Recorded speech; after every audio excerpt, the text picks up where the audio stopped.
Take a deep breath. Let it out. Release all the cares of the day.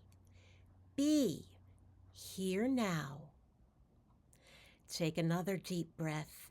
Breathe in the cool, fresh air of oncoming autumn, waking up your mind.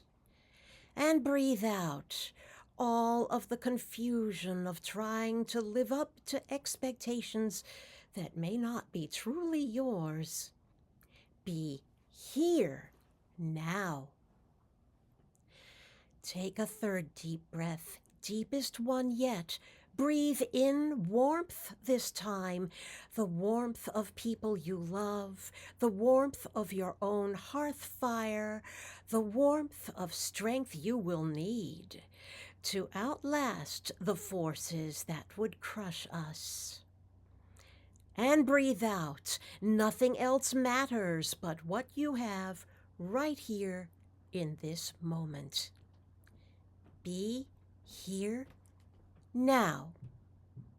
Om Gam Ganapatayei Namaha. Om Gam Ganapatayei Namaha. Om Gam Ganapatayei Namaha. Great Ganesha, clear a path with your mighty elephant's trunk, that your large ears may be close to hear our human prayers. Ye lords of the watchtowers of the east, spirits of air, I do summon, stir, and call you up to witness this rite and guard our circle. Give us discernment to scrutinize our pains, to speak with kindness and detachment, and to tell false from true, seeing clearly through the smoke of illusion. Hail and welcome. Ye lords of the watchtowers of the south, spirits of fire, I do summon, stir, and call you up to witness this rite and guard our circle. Grant us true will, not driven by the past, to act with courage, not in hate or disgust, to act in faith, not fear nor rash impulse. Hail and welcome. Ye lords of the watchtowers of the west, spirits of water, I do summon, stir, and call you up to witness this rite and guard our circle. Make our minds as still as a moonlit pond, that we may float upon a current of forgiveness, gently restoring truth and bliss to our souls. Hail and welcome. Ye lords of the watchtowers of the north, spirits of earth, I do summon, stir, and call you up to witness this rite and guard our circle. Help us to keep our heads in the midst of chaos, and sure-footed as we walk through shadows, standing firm and strong upon the stone. Hail and welcome. We call upon our ancestors, the mighty heroes of our blessed dead. Your prejudices that were yet unhealed, your obsessions that were still unsatisfied, we have incarnated to fulfill them. But we may not know what drives us because of the veil of forgetfulness.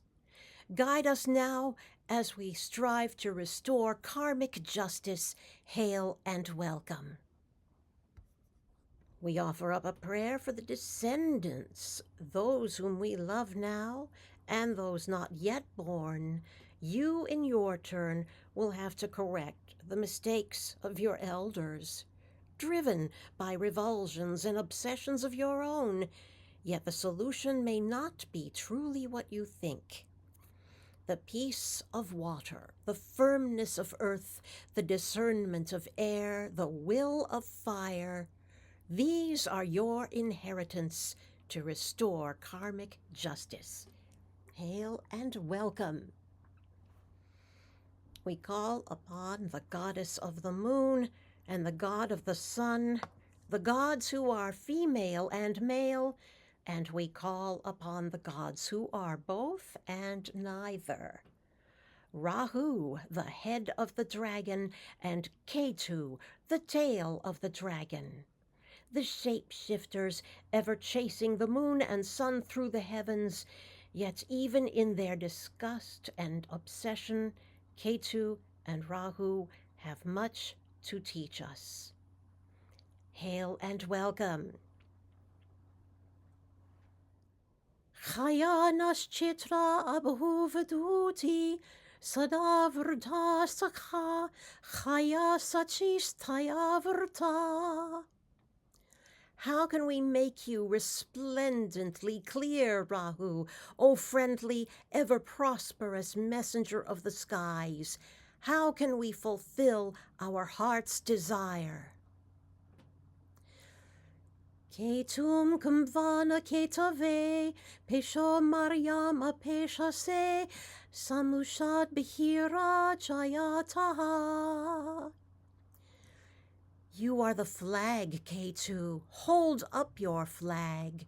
Show us the road we can't see. Let the sun come up that lets us conquer our fear.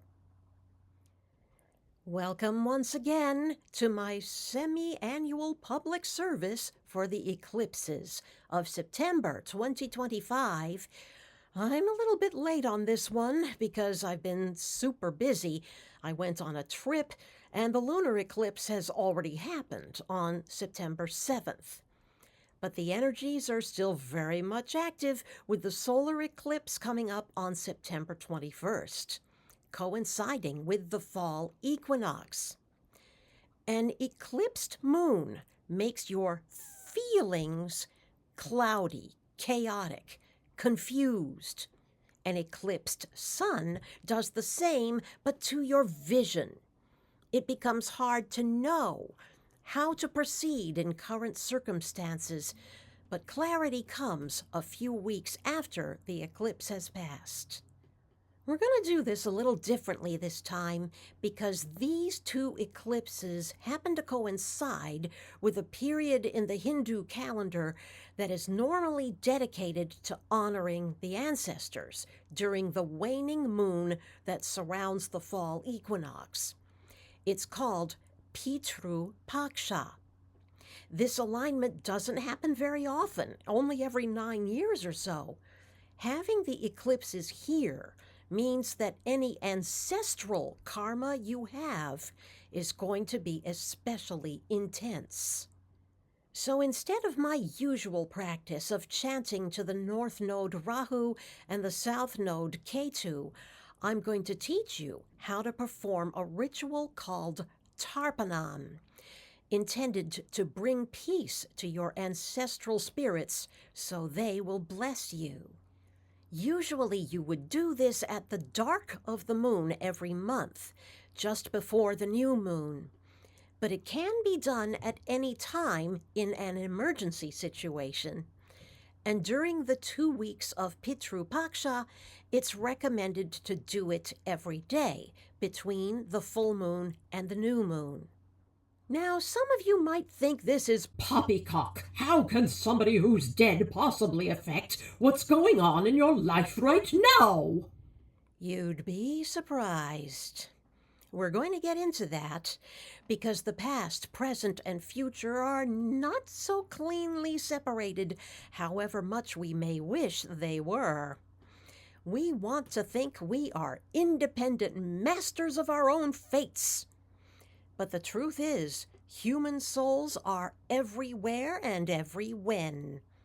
We are affecting the future right now, and our ancestors are affecting our present. But before I show you what to do about that, Let's take a look at the astrology of these two eclipses.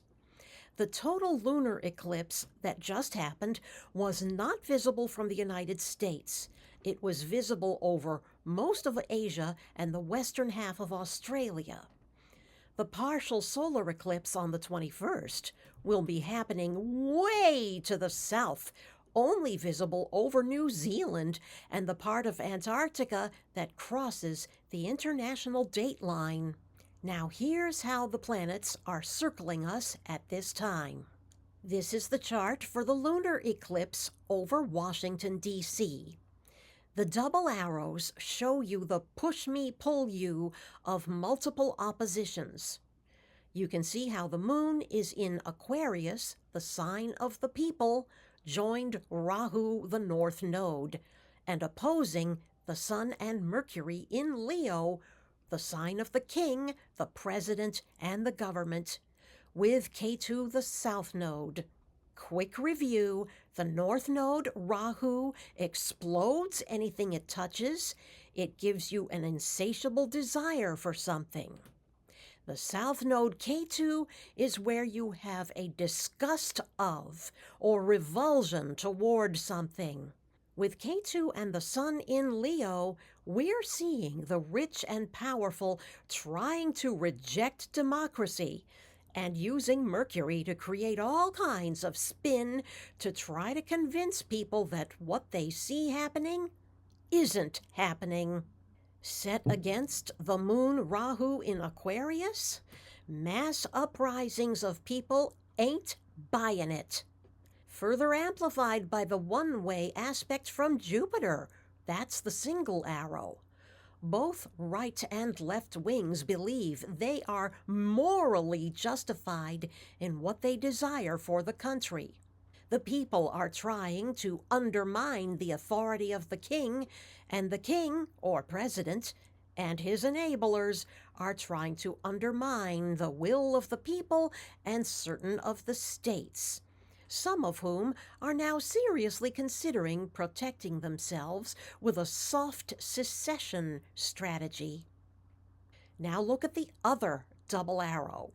The opposition of Mars in Virgo to Saturn and Neptune in Pisces show you how a lot of what's driving these conflicts is a strict reinforcement of the precious gender binary. Virgo makes things concrete. Pisces dissolves them. You can learn a lot about a particular zodiac sign by looking at its opposite. Mars in Virgo, the sign of the girl, is making certain factions desperately try to make so-called traditional gender roles mandatory again, even as the gender binary is dissolving right before their eyes. Saturn and Neptune are saying, it's an illusion. It's not the final solution you think it is. I should point out that as I was typing up the notes for this video, the news broke about the shooting death of Charlie Kirk. The resulting emotional reactions on both the right and left have been classic lunar eclipse stuff, chaotic and confused. He's someone I never paid any attention to, because to me, he was just another loudmouth with vile ideas that, if enacted into law, would kill me and almost everybody I know. So what if he disagreed with you? He didn't deserve to die. But he and others like him believe I and others like me do deserve to die. We don't fit the definition of the Handmaid's Tale utopia that right-wingers think they want. Of course, I would have preferred that he simply be thoroughly discredited instead of killed, but it's hard to see how his fans can resist the temptation to make him a martyr and turn this into a flashpoint. Now let's look at the solar eclipse of September 21st.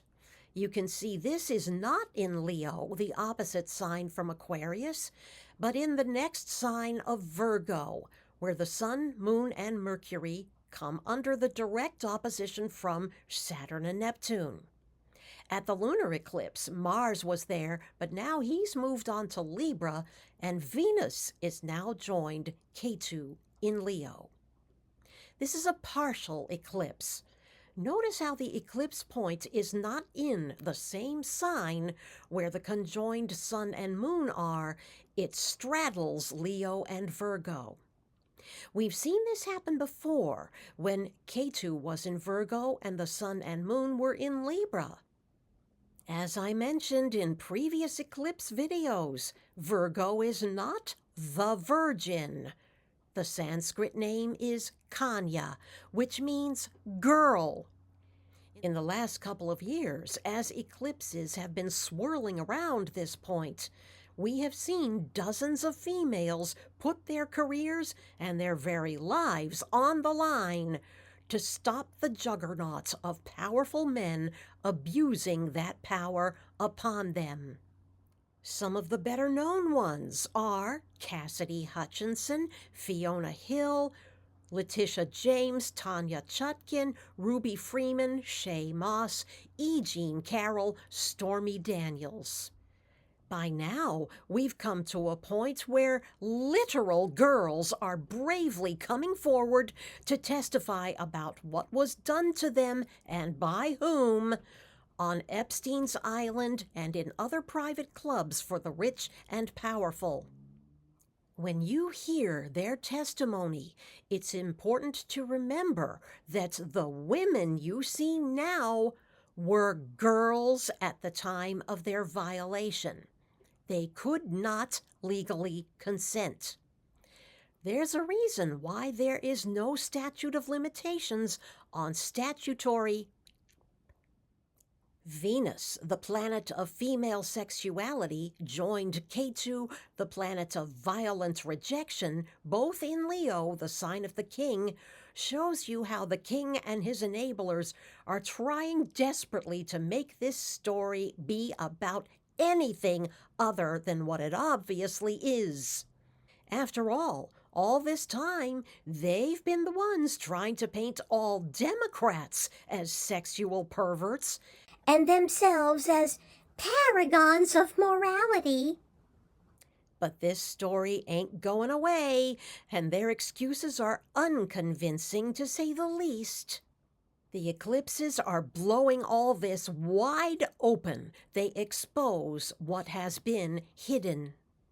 You'll notice that in both of these charts, I've included the three outer planets, Uranus, Neptune, and Pluto. Normally I would not for a personal horoscope, but the outer planets do matter at a generational level. Pluto in Capricorn has completed exactly one orbit from where he was when this country was founded 249 years ago. And now here we are, trying to hang on to the principles that got us started in the first place, or else lose them altogether. Let's face it, the Founding Fathers did get a lot of things right, but the things they didn't, or they overlooked, or subsequent generations never fully corrected, all of that is biting us in the ass now, risking collapse of the entire experiment if we can't fix 'em. And have you ever noticed that it seems like every 80 years or so, we Americans have to fight an all-out war against some form of tyranny? Starting with the Revolutionary War, then 80 years later, fighting the tyranny of slavery in the Civil War. 80 years after that, fighting when the fate of the entire world was at stake in World War II. Now here we are, another 80 years later, and what are we doing? Trying to prevent our own country from becoming itself. 80 years. Does that sound familiar? That's a complete cycle of Uranus, 84 years to be precise, a little bit longer than the average American lifespan. It takes 7 years for it to traverse a single sign. In all 4 of these periods, Uranus was in Taurus every single time. Uranus was discovered by telescope in 1781 when the American Revolution had been underway for 6 years already. Well, gee, what's so special about Taurus that Uranus has this effect on it? Taurus is a peaceful sign. It's a lover, not a fighter. It's my rising sign, the sign of family, a happy home, security, all the creature comforts around you that make you feel contentment with your life, where you can relax and all is right with the world. It's a sign that shows you how easily you can get your needs met, the result of the pursuit of happiness. Taurus is the purring house cat of the zodiac. But as anybody who's ever crossed a Taurus knows, if you fucked around and found out, Taurus will charge you like the bull to protect the things that are most valuable to them. Taurus can tolerate a lot, but if you go too far, your ass is grass. Seems like whenever Uranus shows up here, we have to get real clear on what our non-negotiable values are as a people. Be ready to fight for what's right and against practices that deprive too many people of life, liberty, and the pursuit of happiness. Because that's when you find out who you really are, who your neighbors are, who your fellow citizens are. Are we going to tolerate ICE and National Guardsmen being weaponized against our own citizens? Or are we going to say, fuck no? The GI Rights Hotline has been seeing a spike in calls from servicemen themselves, saying, This can't be right. I don't want to obey illegal orders. And have you ever gotten the sneaking suspicion that some people who are alive now might be the reincarnations of ancestral who were killed 80 years ago and ancestral from 160 years ago come back to try to finish the job they started? If I'm right, it would go a long way toward explaining why you can't reason with hardcore. Their minds aren't their own. They're host to some other vengeful entity who is running them. All the more reason to perform the ancestral ritual of Tarpanam now, during these 2 weeks of Pitru Paksha leading up to the solar eclipse. You will be helping both the spirits of ancestors long gone and counteracting ancestral spirits that have become parasites of the living. My own mother died relatively young, at age 68, when I was a new mother for my first and only time at age 40 with a 7-month-old baby. I soon discovered my mother had become a very angry spirit because I didn't fulfill her agenda that I claim my rightful place as a trophy wife among the Eastern elite establishment, and she would not get the chance to groom her grandchild to succeed where I had failed. She haunted my dreams for years afterwards, dreams so vivid it was as if she'd never left, always furious about something. But I did Tarpanam every dark moon until I finally got her spirit to calm down. I also taught Tarpanam to my new son-in-law after an uncle died, and he felt like the uncle was trying desperately to contact him. Turns out this uncle had died in terrible pain from an untreated cancer. I thought, that would do it. You've got a very unquiet spirit on your hands. He's still in pain, even without a body to feel it. He needs your help to cross over the rest of the way. Something else I recommend you do over the 2 weeks of Pitru Paksha is to ask yourself, what were your parents' greatest fears? Of course, you had your own fears growing up.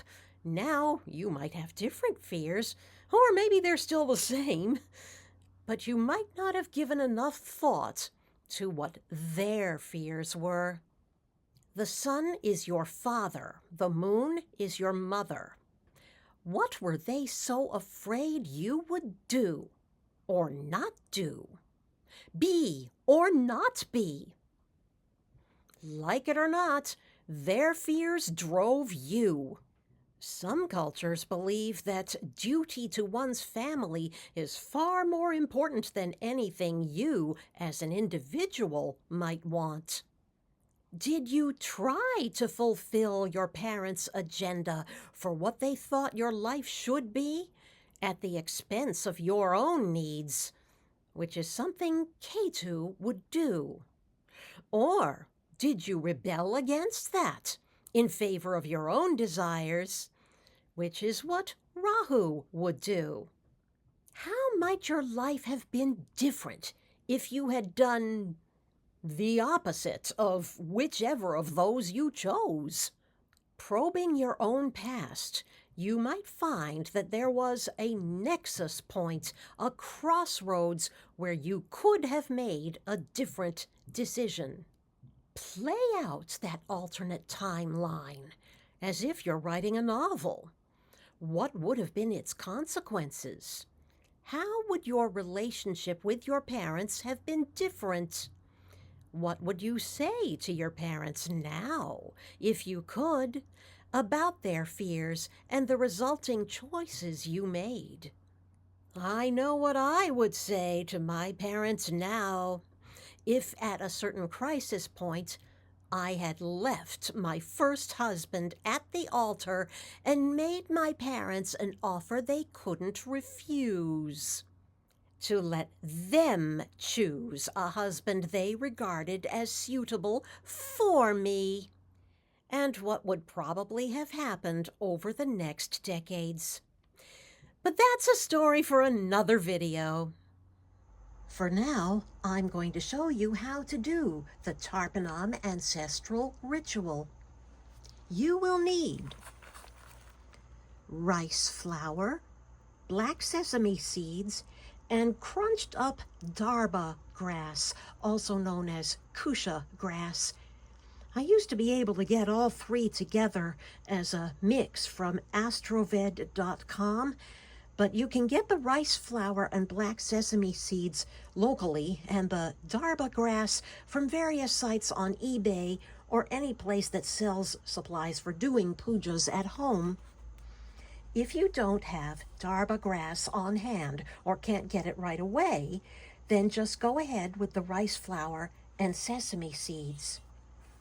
You will also need a silver dime, preferably one of the mercury dimes that were minted before 1946.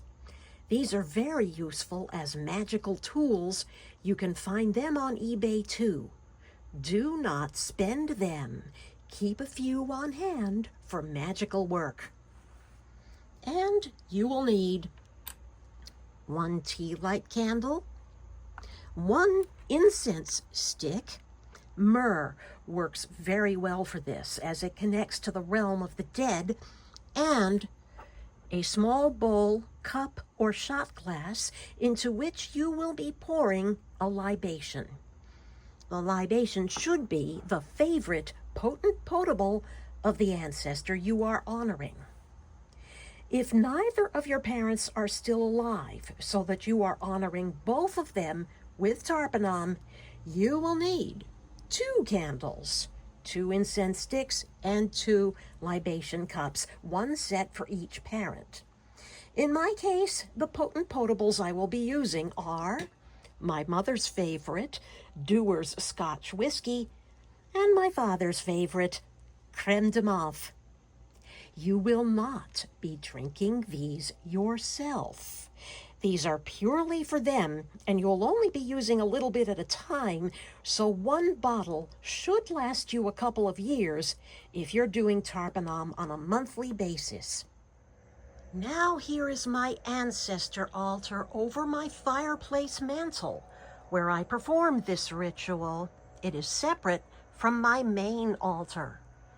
You can see I have it set up with a nautical theme because of where I grew up in a seacoast town. I have mementos of my mother on the left, mementos of my father on the right. So now you can see I've got the Tarpanam set up with 1 tea light and 1 incense stick lit on each side for my mother and father, with their libations poured into each of their cups. And we can begin. Put the dime into the palm of 1 hand and take a pinch of your rice flour mix into your other hand. Drop a little bit of it on top of the dime and say, "This is for my mother and 1 generation on my mother's family's side." If you are honoring both parents, the mother gets honored first, then the father. Drop a little bit more onto the dime and say, "This is for my mother and 2 generations on my mother's family side." You'll see there's a pattern here. Drop a little more and say, "This is for my mother and 3 generations on my mother's family side." Keep going until you get up to 12 generations. You don't need much mix for each generation, but if you run out of what's in your pinch, just reach into your bag of mix and pull out some more. "This is for my mother and 4 generations on my mother's family side. This is for my mother and 5 generations on my mother's family side. This is for my mother and 6 generations on my mother's family side. This is for my mother and 7 generations on my mother's family side. This is for my mother and 8 generations on my mother's family side. This is for my mother and 9 generations on my mother's family side. This is for my mother and 10 generations on my mother's family side. This is for my mother and 11 generations on my mother's family side. This is for my mother and 12 generations on my mother's family side." You can see how this is going to cover a lot of karma exponentially. By the 5th generation back, you're already up to 256 ancestors. Now it's the father's turn. Take another pinch and start the sequence again. "This is for my father and 1 generation on my father's family side. This is for my father and 2 generations on my father's family side. This is for my father and 3 generations on my father's family side. This is for my father and 4 generations on my father's family side. This is for my father and 5 generations on my father's family side. This is for my father and 6 generations on my father's family side. This is for my father and 7 generations on my father's family side. This is for my father and 8 generations on my father's family side. This is for my father and 9 generations on my father's family side.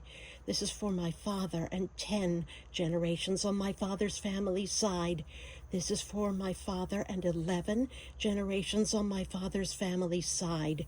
This is for my father and 12 generations on my father's family's side.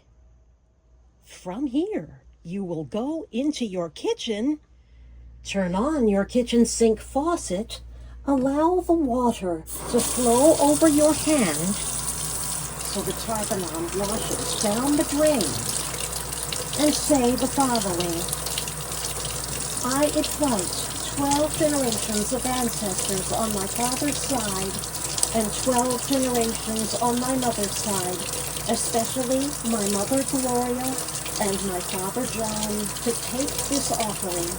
Please accept this Tarpanam and be at peace. Be healed, cross over into the light, and please bless me.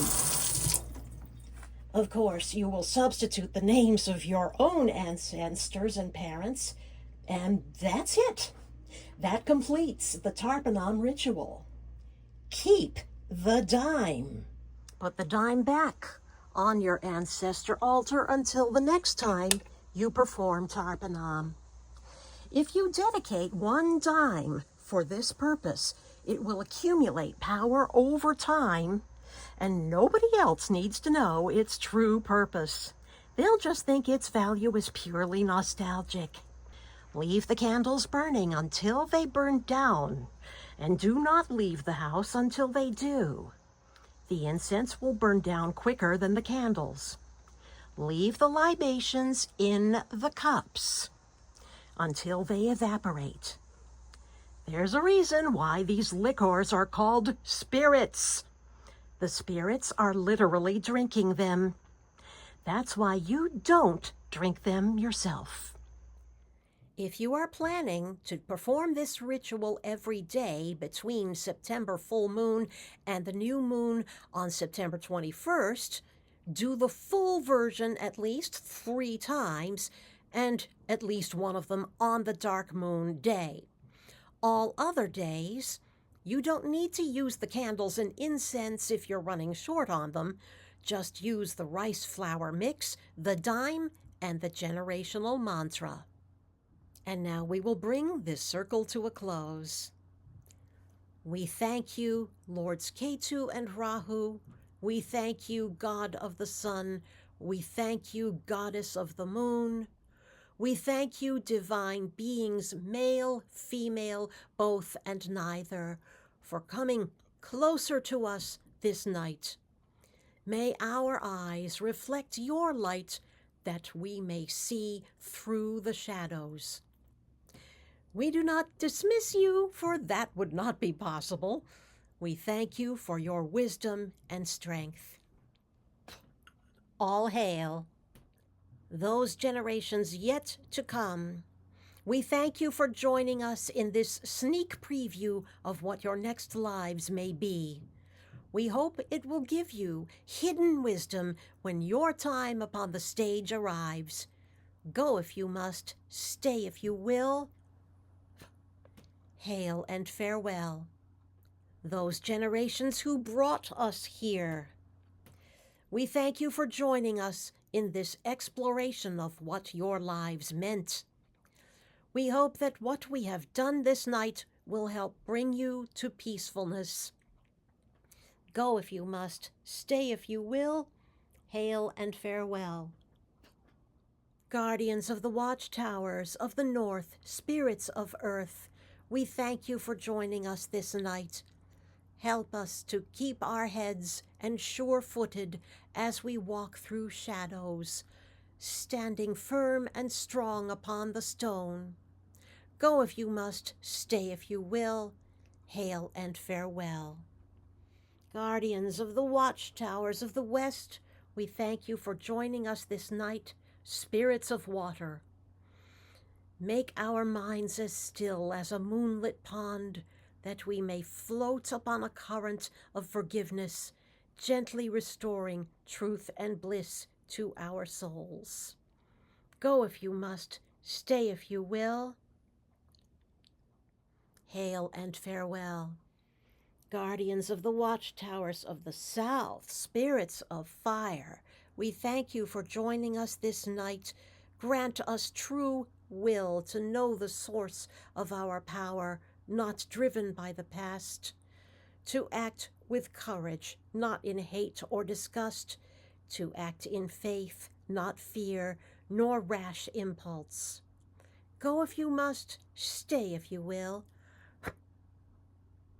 Hail and farewell. And guardians of the watchtowers of the east, spirits of air, we thank you for joining us this night. Give us discernment to scrutinize our pains, to speak with kindness and detachment, and to tell false from true, seeing clearly through the smoke of illusion. Go if you must, stay if you will. Hail and farewell. Om Loka Samasta Sukhino Bhavantu.